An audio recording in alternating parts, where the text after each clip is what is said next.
இயேசு கிறிஸ்துவின் நாமத்தினாலே ஜெபமே ஜெயம் என்ற இந்த நிகழ்ச்சியின் மூலம் உங்களை சந்திப்பதில் நாங்கள் மகிழ்ச்சி அடைகிறோம். இந்த நாளில் கூட ஒரு காரியத்திற்காக நாம் ஜெபிக்க போகிறோம். கடந்த வாரங்களில் அநேக இடங்களில் வெள்ளப்பெருக்கு ஏற்பட்டிருக்கின்றன. இதில் நூற்றுக்கணக்கான உயிர்கள் பறிக்கப்பட்டிருக்கின்றன. எத்தனையோ சிறு பிள்ளைகள் இன்னும் உயிர்கள் வீணாக பறிபோய் இருக்கின்றன. ஒரு இடத்தில் எல்லாம் ஒரு பள்ளிக்கூடம் பேருந்து அப்படியே வெள்ளத்தில் அடித்து இழுத்து செல்கின்றன. ஆப்பிரிக்கா பகுதிகள் மற்ற கோலாலம்பூர் இந்த பகுதிகளில் எல்லாம் வெள்ளப்பெருக்குகள் ஏற்பட்டிருக்கின்றன. மண் சரிவுகள் இவைகளிலிருந்து இதில் அகப்பட்டு கிடப்பவர்கள் வீணான ஜீவன்கள் பறிபோனவர்களுடைய குடும்பங்களின் ஆறுதலுக்காக நாம் ஜெபிக்க போகிறோம். இனி எந்த ஒரு இடங்களிலும் வெள்ளப்பெருக்குகள் ஏற்படாதபடி கர்த்தருடைய பாதுகாப்பு இருக்கும்படியாக ஜெபிக்க போகிறோம்.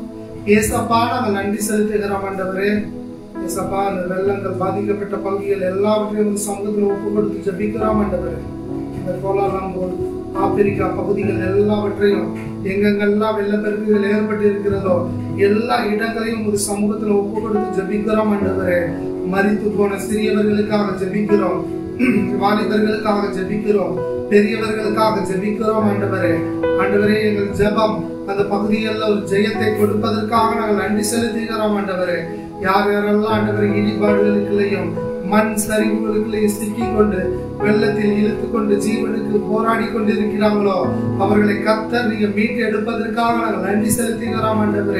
ஆண்டவரே, இயற்கையினால் எந்த ஒரு அழிவும் ஏற்படாதபடி கர்த்தர் ஆண்டவரே அந்த பகுதிகள் முழுவதிலும் பாதுகாப்பு உண்டாகட்டும். ஆண்டவரே, மனம் இறங்குகிற தெய்வரே, நீர் மனம் இறங்கும் தெய்வம் அப்பா. ஆண்டவரே, ஒரு பள்ளி பேருந்து கூட அப்படியே வெள்ளத்தில் அடித்து செல்வதை பார்த்தோம் அப்பா. அதில் எத்தனையோ பேர் பிள்ளைகள் உயிரிழந்து போய்விட்டார்கள் அப்பா.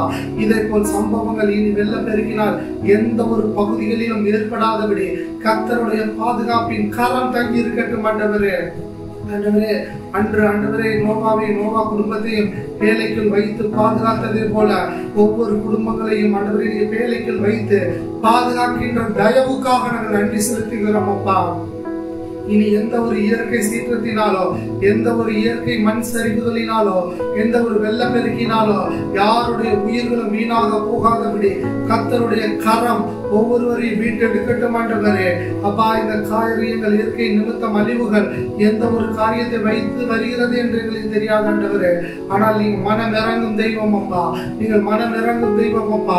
அந்த ஆப்பிரிக்கா தேசம் முழுவதிலும் மனம் இறங்குங்க ஆண்டவரே அப்பா. அந்த கோலாலம்பூர் முழுவதிலும் மனம் இறங்குங்க ஆண்டவரே. உங்க தயவுள்ள கரம், உங்க இரக்கமுள்ள அன்பு ஆண்டவரே அந்த பகுதியில் முழுவதிலும் வெளிப்படட்டும். ஆண்டவரே, அரசாங்கங்கள் நல்ல நல்ல திட்டங்களை கொண்டு வந்து ஆண்டவரே மிகவும் விரைவாக செயல்பட்டு ஆண்டவரே அகப்பட்டு இருக்கிற எல்லாரையும் மீட்டெடுக்கும்படியாக ஜெபிக்கிறோம். ஆண்டவரே, அகப்பட்டு இருக்கிற ஒவ்வொருவரையும் மீட்டெடுக்கும்படியாக ஜெபிக்கிறோம். ஆண்டவரே, கர்த்தர் நீர் மீட்டெடுக்காவிட்டால் யாருப்பா மீட்டெடுக்க முடியும்? மீட்டெடுக்க ஆண்டவரே. உயிருக்கு போராடி கொண்டு இருக்கிற ஒவ்வொருவரையும் மீட்டெடுக்கப்பா. ஆண்டவரே, உயிர் இழந்தவர்களின் பிள்ளைகளை இழந்து வாடுகின்ற பெற்றோர்களுக்கு ஆறுதலை கொடுங்க. பெற்றோர்களை இழந்து வாடுகின்ற பிள்ளைகளுக்கு ஆறுதலை கொடுங்க. சொந்த பந்தங்களை இழந்து வாடுகிற ஒவ்வொருவருக்கும் ஆறுதலை கொடுங்க ஆண்டவரே. ஆறுதலின் தெய்வம், நீங்க ஆறுதலாய் இருப்பதற்காக நன்றி ஆண்டவரே. இனி எந்த ஒரு வெள்ளத்தின் நிமித்தமோ இயற்கை நிமித்தமோ எந்த ஒரு அழிவுகளும் இந்த பகுதியில் ஏற்படாதபடி பாதுகாத்துக் கொள்ளுங்க. அங்க உள்ள காரியங்கள்ல நல்ல ஞானமாய் அரசியல்வாதிகள் நடக்க செயல்பட கிருபை செய்யுங்கப்பா. ஆசீர்வதிங்க. எங்கள் ஜெபத்தை கேட்டு ஆண்டவரே அந்த தண்ணீர்கள் எல்லாம் வற்றி போய் விட்டதுக்காக நன்றி. மனதார அந்த பகுதிகள் முழுவதில் ஆசீர்வதிங்க. இயேசுவின் நாமத்தில் ஜெபிக்கிற நல்ல பிதாவே, ஆமென், ஆமென். என் ஆத்துமாவே கர்த்தரை ஸ்தோத்திரி, என் முழு உள்ளமே ஒரு பரிசுத்த நாமத்தை ஸ்தோத்திரி. என் ஆத்துமாவே கர்த்தரை ஸ்தோத்திரி, கர்த்தர் செய்த சகல உபகாரங்களையும் மறவாதே. ஆமென்.